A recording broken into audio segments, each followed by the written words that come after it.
Buenas, mi nombre es Juan Fernando. En el día de hoy voy a exponer los diferentes temas que hemos venido estudiando estas semanas en el ámbito de fisiología. Estoy en el tercer ciclo, en el paralelo D, y de los temas que voy a hablar son las capacidades respiratorias, la espirometría, las presiones intrapleurales, los factores tensioactivos y la oximetría a pulso. Pues bien, para entender todo eso, ¿qué se hace, qué hace nuestro organismo, qué hacemos nosotros para un buen funcionamiento o para que la entrada y salida de oxígeno?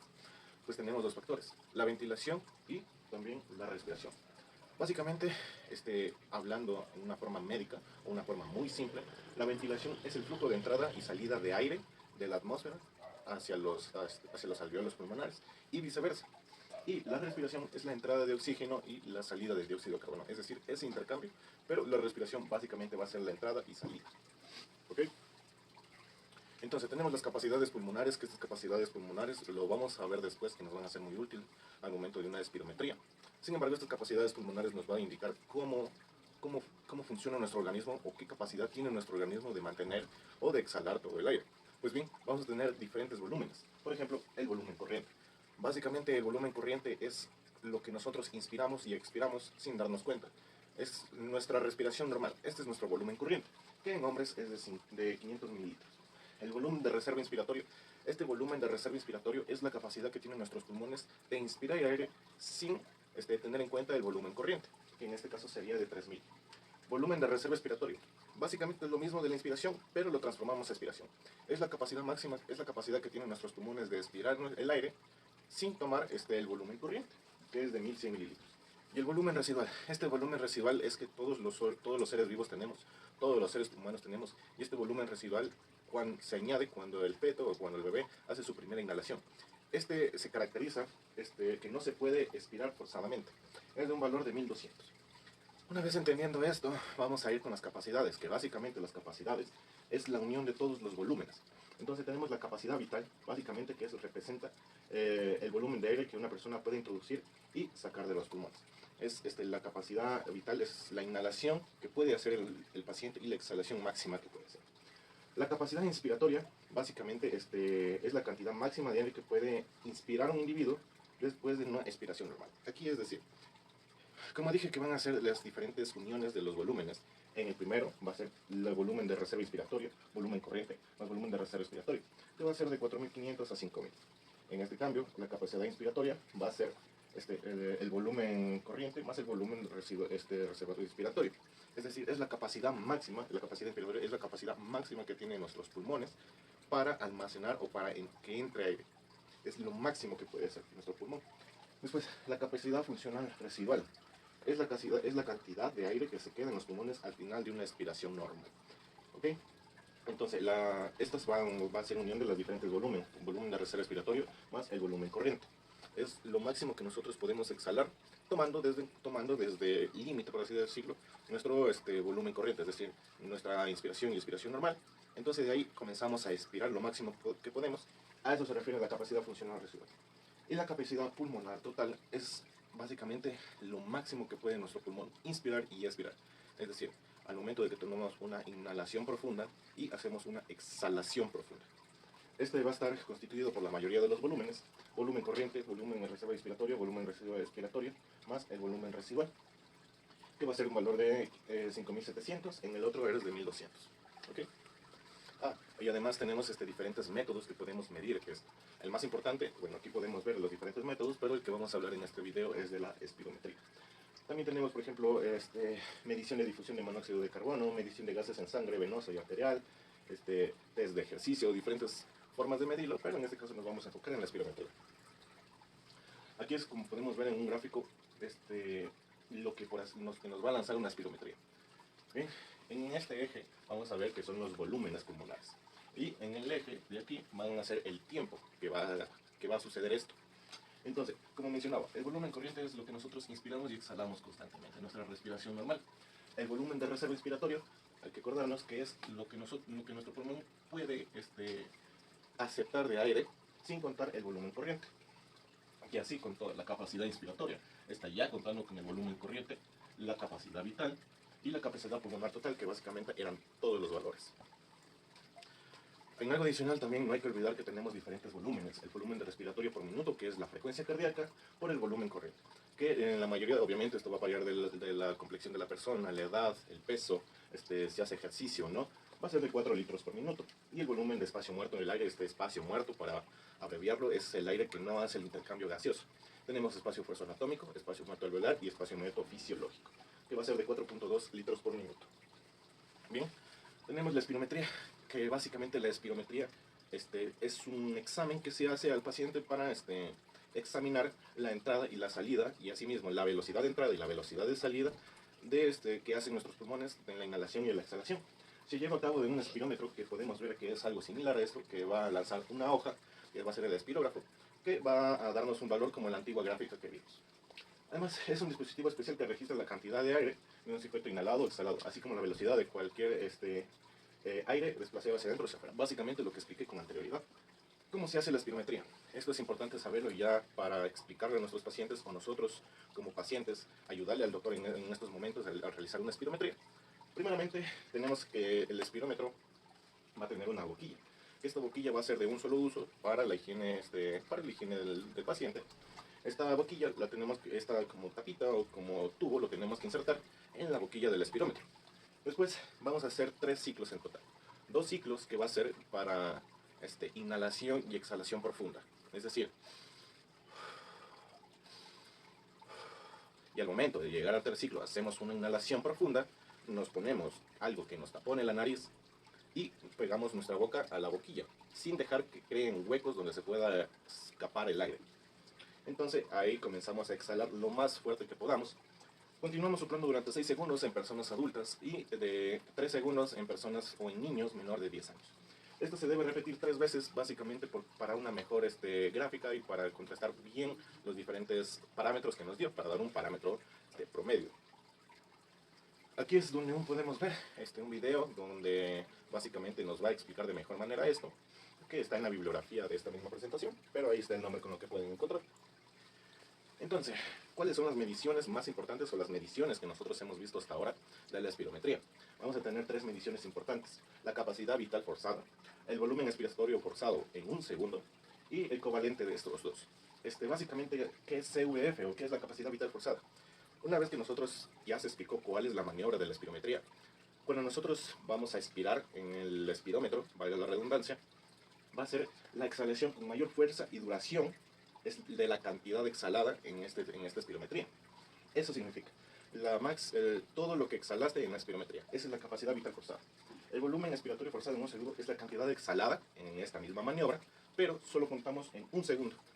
Y después tenemos la relación entre los dos que permite, esta relación nos va a poder determinar o nos permite examinar si es una obstrucción o es restrictivo normal, o podemos determinar que es mixto. Bien, algo que podemos observar aquí en una tabla, tenemos cuando es obstructivo, cuando es restrictivo o cuando es mixto, cuando es normal también. Entonces tenemos algo característico: cuando CVF baja puede tentar a una enfermedad restrictiva. Si seguimos, CVF está disminuido. Entonces, nos va a dirigir a algo que sea restrictivo. Y cuando esta comparación o esta relación entre las dos está disminuida, indica una obstrucción. ¿Cuáles son las causas o cuáles son las enfermedades de estas? Puede ser en el obstructivo, un EPOC, un asma, que esto se puede en el momento del asma, que va a ser una broncoconstricción, se utiliza el salbutamol en ciertos casos. El restrictivo va a ser la cifoescoliosis, también la distrofias, neumoconosis, y tenemos el mixto, que este mixto se va a caracterizar porque puede ser ambas. Por ejemplo, un paciente que tiene EPOC y además tiene neumonía. Bien, aquí tenemos los valores del espirómetro, los cuales deben ser mayor. Por ejemplo, aquí tenemos de 70 a 85, de 80 a 120, de 80 a 120, y que es de menor a 60. Esto hablando obviamente en porcentajes. Tenemos la presión intrapleural y el factor del tensioactivo. Como sabemos, todo el aire pasa por nuestra faringe, laringe, tráquea, bronquios, bronquiolos, hasta llegar a nuestros alveolos. Esto es muy importante en nuestros alveolos. ¿Por qué? Porque nuestros alveolos va a tener una tensión superficial. Para entender qué es una tensión superficial, es la fuerza que ejercen las moléculas de agua, sobre todo, para mantenerse unidas. Y va a formar como un tipo de resistencia, como podemos ver aquí. También la tensión superficial es el momento de que vemos un animal o un mosquito parado en el agua. Eso está actuando la tensión superficial. Tiene que mantener, al momento de comparar la tensión superficial hay un gran cambio entre la periferia del agua y de un gas. En el gas casi no hay o es casi inexistente la tensión superficial. Pues bien, ¿cómo lo aplicamos esto a nuestros organismos una vez entendiendo esto? Nuestros pulmones, sobre todo nuestros alvéolos, va a tener una sustancia que se llama agente tensioactivo. Es una mezcla de lípidos y proteínas que va a ayudar a nuestros alvéolos para reducir la tensión superficial. ¿Por qué es importante? Es decir, como se mencionó anteriormente, la tensión superficial es la fuerza que ejercen las moléculas para mantenerse unidas.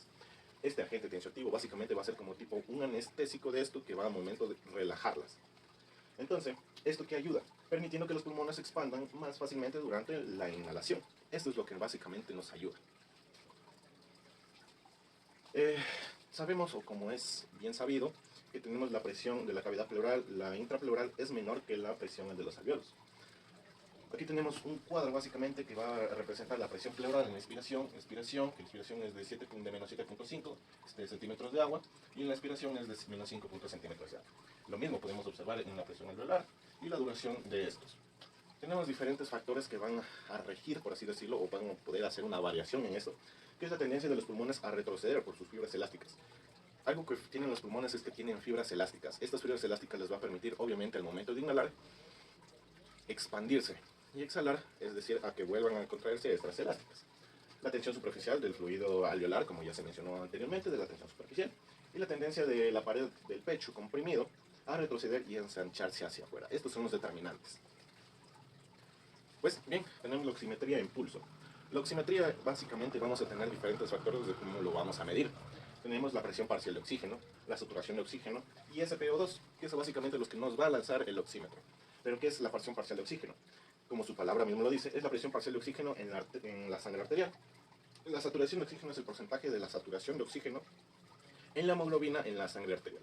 Y SpO2 básicamente es lo que nos va a lanzar el oxímetro al momento de tomar la oximetría en pulso. Bien, pero ¿cómo funciona el oxímetro? ¿Cómo nos va a detectar cuál es la saturación de nuestra sangre? Pues bien, tenemos aquí lo vamos a explicar. Tenemos sangre desoxigenada y oxihemoglobina. Sangre sin oxígeno, sangre con oxígeno, para ser mucho más claro. Entonces, la sangre desoxihemoglobina va a absorber la luz roja. Como podemos aquí ver que esta es una sangre sin oxígeno. Entonces, el oxímetro va a lanzar una luz de infrarrojo y una luz roja. La sangre desoxigenada va a absorber mucho más la luz roja. Como podemos ver, lanza, absorbe y solo sale un poquito de fotorreceptores que tiene esto. Que es lo contrario de la luz infrarroja, que lanza y sigue como si no hubiera pasado nada. No hay una absorción de esto. Al contrario, al tener una oxihemoglobina que sí está oxigenada, va a formar lo contrario. La luz roja no se va a absorber, va a pasar a los fotorreceptores. Sin embargo, al momento de tirar el infrarrojo, sí va a absorber. Esto es lo que nos va a ayudar a determinar si es sangre oxigenada, desoxigenada. Bien, entonces aquí tenemos una imagen de lo que básicamente nos va a salir en el oxímetro. Entonces, como ya sabemos que SpO2 es básicamente la saturación de oxígeno que nos va a lanzar el oxímetro, en este caso es 98. Además, algo adicional que el oxímetro nos va a lanzar sobre todo la frecuencia cardíaca y la intensidad de pulso. Obviamente también nos va a lanzar diferentes factores, que es la frecuencia respiratoria y el índice de perfusión. Bien, aquí tenemos los diferentes valores que son importantes al momento de la clínica o al momento de cuidados intensivos de una persona o para hacer exámenes físicos, que es la clasificación de la saturación y la desaturación que puede haber en un paciente. Es decir, cuando la saturación es normal en un paciente, estamos hablando que es de mayor a 95. Esto obviamente hablando en porcentajes.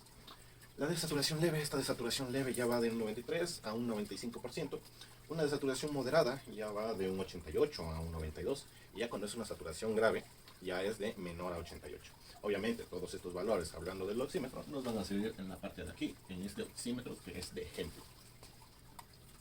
Bien, el oxímetro tampoco va a ser todo lo confiable que es, no es todo lo que marque es verdad, debido a que puede haber diferentes factores que alteren estos valores, ya sea el movimiento, que el paciente no se mantenga tranquilo, esto hablando con los niños, o no tenga una posición adecuada al momento de tomar estas presiones.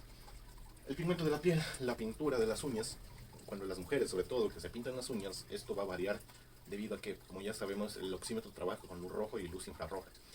Y en el momento de las personas que tienen las uñas pintadas va a alterar obviamente estos valores. La baja perfusión, obviamente, La interferencia electromagnética, esto ya es hablando algo electrónico del dispositivo, del oxímetro. Esto puede incluso llegar a variar o hacer que varíe. Interferencia de la luz ambiental, también esto deriva de la luz que emite el oxímetro. Y sobre todo vamos a tener variantes de hemoglobina, carboxihemoglobina y metahemoglobina. La carboxihemoglobina no es básicamente normal que esté en nuestra sangre. Esto básicamente va a alterar porque va a reconocer la luz roja. Y se menciona que si tenemos un gramo más de carboxihemoglobina, vamos a tener un gramo más de saturación de oxígeno. Por eso existe esa variación. Y la metahemoglobina menciona que está en un menor de 1%, hay que recalcar que este está mayor de 1%, entonces la metahemoglobina dice que está menor de 1%, entonces básicamente puede llegar a alterar cuando, por así decirlo, la despertamos, entonces cuando tenemos anestésicos, tenemos ácido nítrico, hemoderivantes artificiales, etc. Estos básicamente fueron ser los variantes que pueden hacer que no sea exacta esa oximetría que estamos tomando. Bien, en el laboratorio hicimos un experimento de esta oximetría, también el pulso, utilizamos el oxiómetro. Bien, entonces utilizamos dos.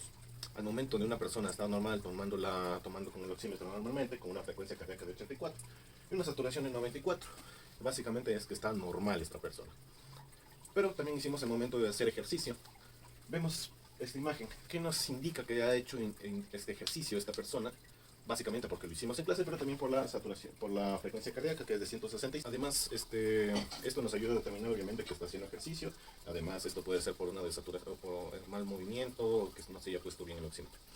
Además, en el laboratorio se realizó un experimento más, además de estos, y es que con ayuda del oxímetro, del tensiómetro, perdón, vamos a aumentar la presión en nuestro brazo, hasta llegar a un cierto punto que el oxímetro va a llegar a un único valor y ya no va a cambiar más, o en este caso, que se va a apagar.